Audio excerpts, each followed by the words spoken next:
Ingat loh, zona nyaman itu belum tentu bikin kita happy loh. Itu Oke. loh, Dri.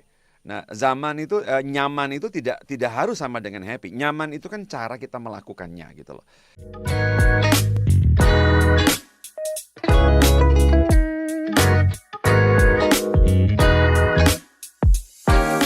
Malam hari ini kita membahas 4 tips lewati zona nyaman nih. Ini kan, Ya, wah, apa ya, satu hal yang mungkin sering banget diperbincangkan, Pak Hik. Tapi kita yes. mau, perjelas dulu nih, sebenarnya sesuatu hal ataupun kegiatan gitu ya, bisa dikatakan menjadi zona nyaman kita itu ketika apa sih definisi, basic-nya gitu, Pak Hik?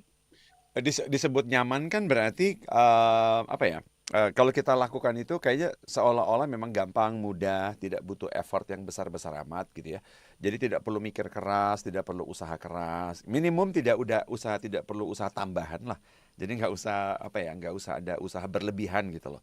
Nah makanya disebut nyaman gitu loh. Nah ini istilah zona nyaman sama tidak nyaman kan dipopulerkan oleh tadi seperti Audrey bilang, para pemberdaya diri itu loh, para coach, para pembicara gitu ya. Karena untuk nge-push orang berubah, istilah zona nyaman itu adalah di mana orang bersembunyi kan gitu loh. Kayak nggak enak nih, apa berat, susah, sulit. Nah itu loh. Nah padahal sebetulnya sih itu hanya tempat persembunyian aja. Kan disebut zona-zona itu loh. Memang ada zona apa yang tidak nyaman, ada zona apa lagi itu.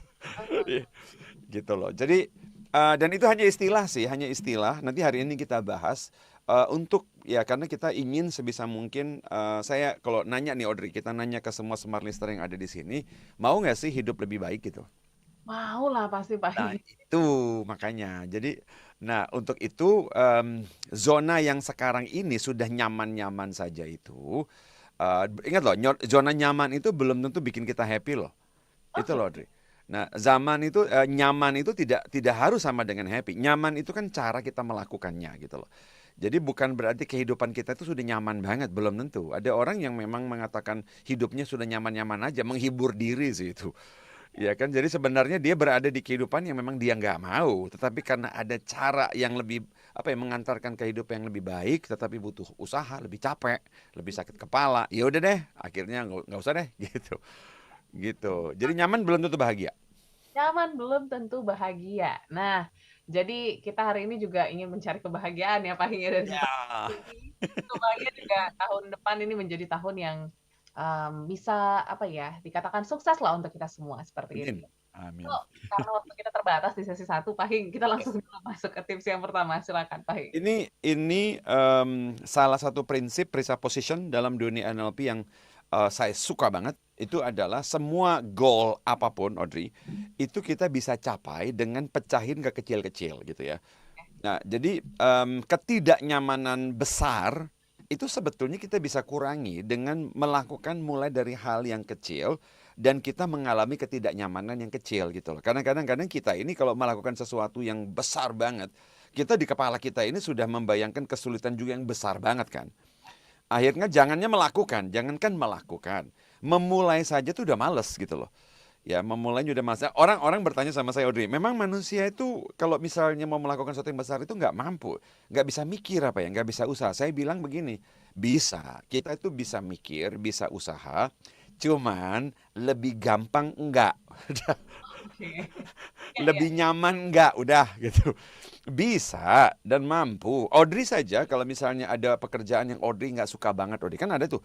Kan kita kita semua ini punya Audrey. Saya juga sama, Audrey juga sama. Smart listener juga sama nih. Ada kan job yang kita nggak suka banget tuh, Audrey. Mau dibayar berapapun kayak kita hampir kayak bela gitu ya. Ya. Nah, karena itu gini, apakah kita nggak bisa? Bisa, Audrey. Bisa gitu loh. Kita bisa mikir, kita bisa usaha. Cuman lebih gampang enggak, udah. Nah, tetapi kalau kita mulainya itu small, bagian kecil dulu kita mulai, setelah itu bagian kedua lagi kita kuasai. Lama-lama itu ketidaknyamanan yang besar itu juga akan berkurang gitu loh. Karena kita berani mengambil ketidaknyamanan yang kecil-kecil itu loh. Ya, jadi saya kasih contoh, saya sering kasih contoh begini, Audrey. Kalau teman-teman di luar sana nih, semua yang ada di sini nih, Smart Listener semua, misalnya ingin punya resolusi tahun 2023 ini rajin olahraga, Audrey. Nah, membayangkan lari keliling kompleks 30 menit aja tuh udah nggak nyaman kan itu. aduh udah kerasa capeknya ya. Capeknya, lari di treadmill 1 jam aja udah nggak nyaman. Tetapi bagian yang tadi saya bilang potong kecil-kecil itu, pakai sepatu olahraga itu satu bagian. Betul, tidak terbiasa pakai sepatu olahraga. Tapi tidak nyamannya kan kecil banget gitu loh.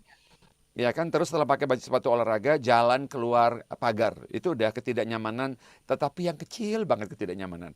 Setelah itu jalan aja sudah. Begitu jalan juga masih tidak nyaman, tapi kan kecil banget. Nah, setelah itu baru lari dah. Cuman kalau langsung ingin lari, ya udah sangat tidak nyaman di kepala ini. Gitu, Audrey. Jadi potong kecil-kecil aja. Oke, keren. Itu Kan saran pertama. langsung Ya. kita mager banget gitu ya kalau kata anak zaman now ya, Pak Hing.